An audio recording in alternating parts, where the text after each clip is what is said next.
All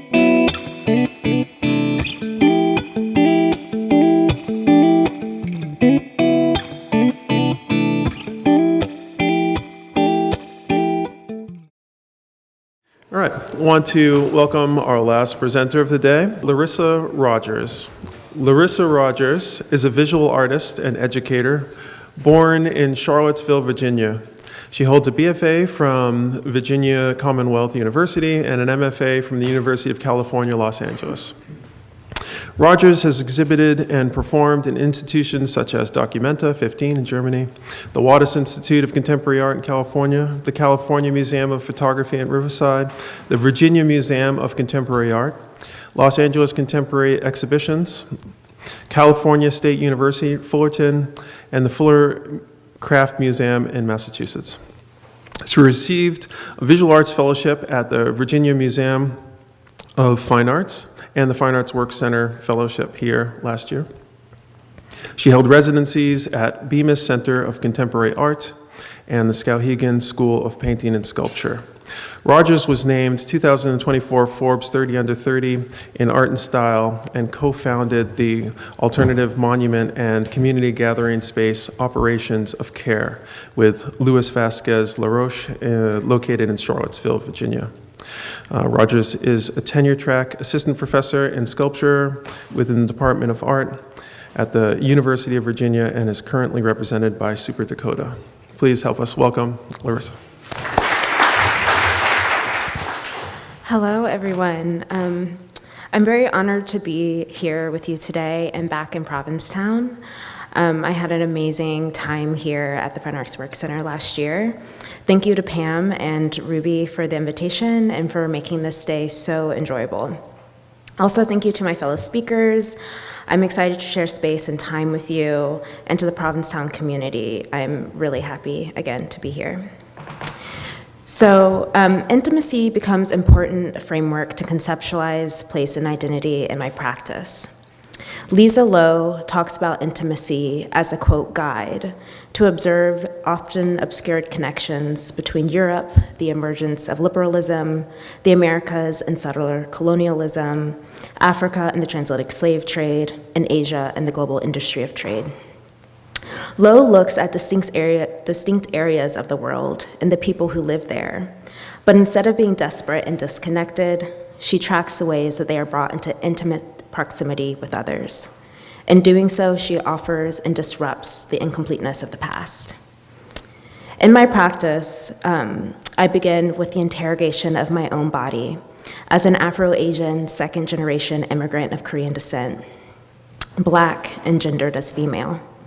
I turn to living archives and combine aspects of personal and public memory and history to forefront the liquidity and capaciousness of Blackness, shaped by the experience of diasporas.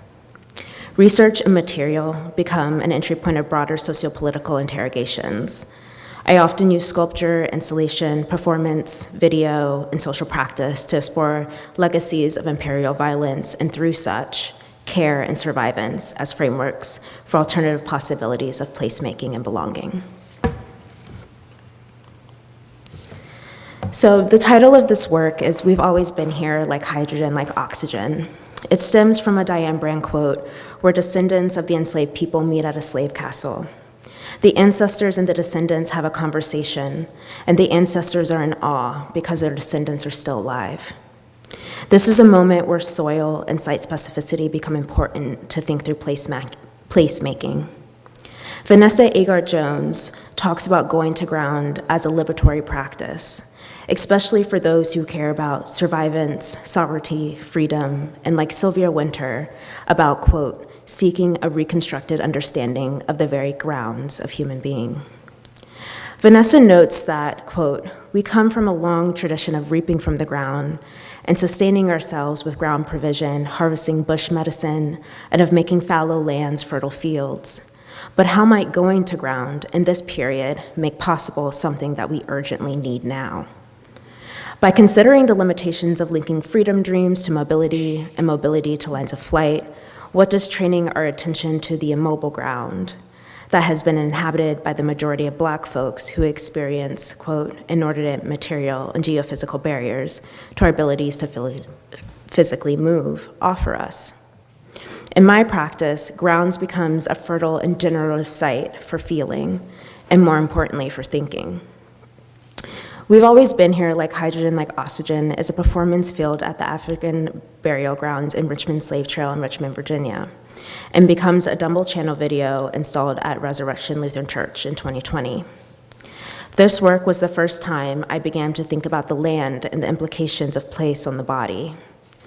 I use the orange as a reference to Latasha Harlins and the LA uprisings, begging the question, what does it mean to create a safe space for Black women and girls in their bodies? I was filming during the thick of lockdown, Black Lives Matter movement, Asian hate, and it was right after Breonna Taylor had died. I was seeing these correlations between the way that Latasha Harlan's story had been erased and overshadowed by Rodney King's, and Breonna Taylor by George Floyd. Latasha Harlins was shot in the back of the head by a Korean store clerk, Soon Jun-do, while trying to buy orange juice at a bodega in LA. She was 15 years old. By performing in this particular landscape of the burial ground and the slave trail, I'm linking these temporalities of the LA riots, the history and legacy of slavery, the current moment of 2020, as well as the repetition of silencing of Black women throughout time. I'm now going to play a minute or two of the video.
Just for a second, I want to transport us back to 2020. At the time, I was living in Richmond, and it was the summer, and the Robert E. Lee statue was renamed Marcus Davis Peters Circle and reclaimed by the community.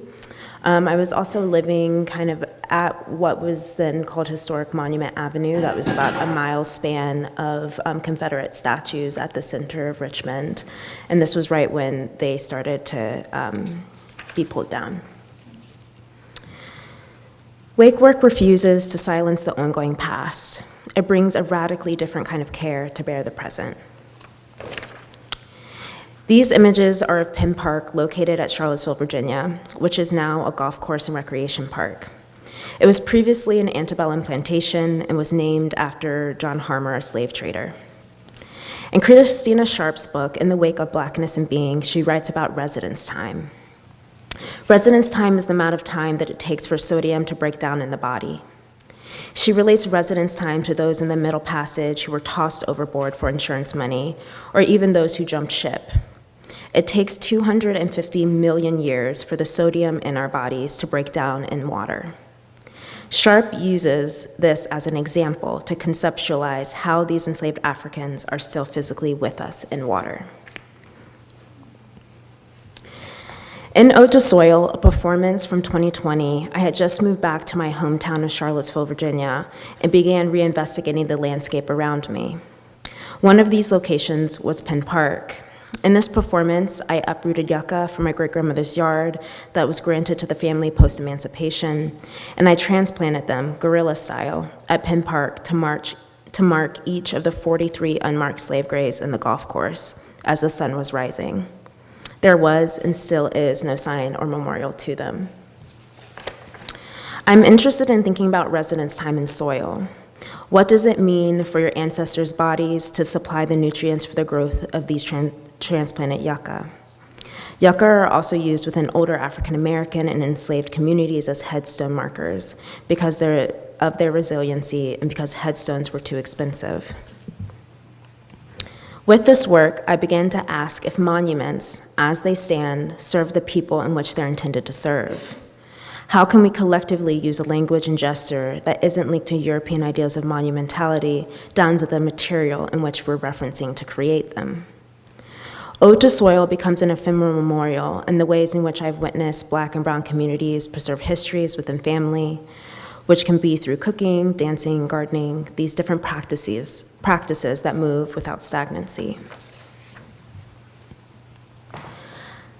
This next work is titled A Poetic of Living, and it pulls from a Kevin Quashie quote that reads, "What would it mean to consider Black aliveness, especially given how readily and literally Blackness is indexed to death?" The sculpture installation is from 2021 and uses soil from Penn Park. The installation is placed at the entrance of the gallery and explores amnesia and how it is built into our quotidian spaces and influences our concepts of histories, stories remembered, things preserved, maintained, unaltered, or allowed to remain still. As you enter the space, the smell of wet mildew infiltrates the body and uses repulsion as an aesthetic strategy. The viewer then has to walk over the soil bodies and dirty themselves to enter the space. In this action, they no longer become a spectator without agency, but rather have to confront the soil to continue. On the soil bodies, I grow celosia, a plant native to East Africa smuggled in women's hair during the Middle Passage. Celosia is used for decoration, medicine, and food. By watering and tending to these plants throughout the run of the exhibition, I asked the audience to consider systems of labor and loss enacted on the body, as well as the food, plants, and knowledge transferred by enslaved people that have given root to what we see and know of beauty, intellect, and technologies that we have today. The last section of this talk is titled Counter Monuments, and I want to preface it with a quote that reads, "Every memorial and museum to atrocity already contains its failure." So the final project I'm going to talk about today is titled Going to Ground, and it again directly borrows from Vanessa Agar-Jones' 2021 Loophole Retreat lecture mentioned earlier in the presentation. Going to Ground is a public sculpture commissioned by the Rose Kennedy Greenway in Boston that unveiled in August. The sculpture is a 2/3 scale reconstruction of Zipporah Potter Atkins' home made of soil, and thinks along Vanessa to reimagine soil as a site of thinking through home place, mobility, arrival, survivance, sovereignty, and freedom. Soil has the capacity to hold these histories of trauma, but also produce life. So Zipporah Potter Atkins was born in 1645 and died in 1705. She was the first African-American woman to purchase a home in Boston, was born to parents enslaved by captor Richard Kane. She was free because of the 1641 law legalizing slavery in Massachusetts that did not include children. Her father, Richard Doane, received an inheritance from Kane's will that was passed on to her and possibly used to buy the property on Salem Street in 1670. The deed was uncovered at the Massachusetts Archives by Dr. Vivian R. Johnson, a retired Boston University history professor. Dr. Johnson also discovered that Atkins had initiated the deed of sale in 1699 by learning how to read and write and signing her name, which is what you see here at the top of this plaque, making her the first African-American woman in Suffolk County to do so. So Going to Ground is a multi-part project. Firstly, as I engaged with Zipporah's story, I collaborated with Makesha Tolbert to write an open letter to the community, asking to go to a site meaningful to them and to offer up soil in the creation of the sculpture. I want to take a few minutes to read a part of this open letter. Dear community, can we go to ground together? Soil is a site of possibility, a living archive, a material that speaks in its own time. Heeding scholar Vanessa Agar-Jones's insistence on going to ground, this open call invites you to enter your earth as a communal gesture in open-hearted labor in Black placemaking, even if only for a time. Join us as we conspire, etymologically, to breathe together toward reconstructing Zipporah Potter Atkins' 16 by 14 foot, two-story home brought by Atkins in 1670 while living in the Massachusetts Bay Colony. Atkins sold her house in 1690 and was its sole deed holder for the 2 decades she lived there. Today, Atkins' deed is the remaining primary record evidencing her life. In her first short story, Zora Neale Hurston's central character John Redding muses, "Then a soft wind like love passes over me and warms me, and a summer rain comes down like understanding and softens me. And I push a blade of grass, or a flower, or maybe a pine tree. That's the ground thinking." As we come together to celebrate and speculatively engage with Atkins' life, we invite you to source soil from your own, quote, site of thinking, a place where the soil has personal or shared meaning. What does your ground mean to you? We invite your attention and intimacy as we hone our ecological attention. Your soil collections will live on in the bricks that comprise the foundation of Atkins' home, on what is now part of the Rose Kennedy Greenway that runs along the Boston Harbor. The Boston Harbor was critical to the ecology and infrastructure of the transatlantic slave trade. In the 1980s, the city of Boston displaced 10,000 primary Black, brown, and immigrant residents to build the John F. Fitzgerald Expressway, which caved amid financial and construction constraints. The second conversion project, known as the Big Dig, was a failed megaproject and the nation's most expensive highway project. In 2008, the city converted the expressway into a 1.5 mile long public park. Our collaboration sits on the site of both Atkins' home and among the lived experiences of thousands of residents who build lives there. Like repair, soil moves slowly. So with this open call letter, we received over 100 soil submissions from across the world. This is just a map that is pinpointing a few of them. So some of the soil cross bodies of water, international borders, state lines, and counties. It's actually illegal for soil in the US to cross borders, and I was really interested in thinking about the precarity of the journey that it takes for the soil to reach this destination, quite literally, but also poetically. And each of the soil samples came with their own note from the sender and addressed to Zipporah Potter Atkins. And some of the soil offerings still remain at customs at the borders. But I wanted to share with y'all just a few of kind of the notes. We don't have enough time to read all of them, but this one in particularly really touched me. The soil is from Seoul, Korea, from someone who went back to visit the mountain where her biological mother, whom she never knew, lived, and submitted soil from there. This soil, some from Thailand, some from a young person living in Roxbury. We had really beautiful holding devices too that came with some of these. This Peggy sent soil from the first home that her and her wife bought after they were married. And this one on, I guess, the left is from the Boston Commons. More really beautiful notes and soil samples.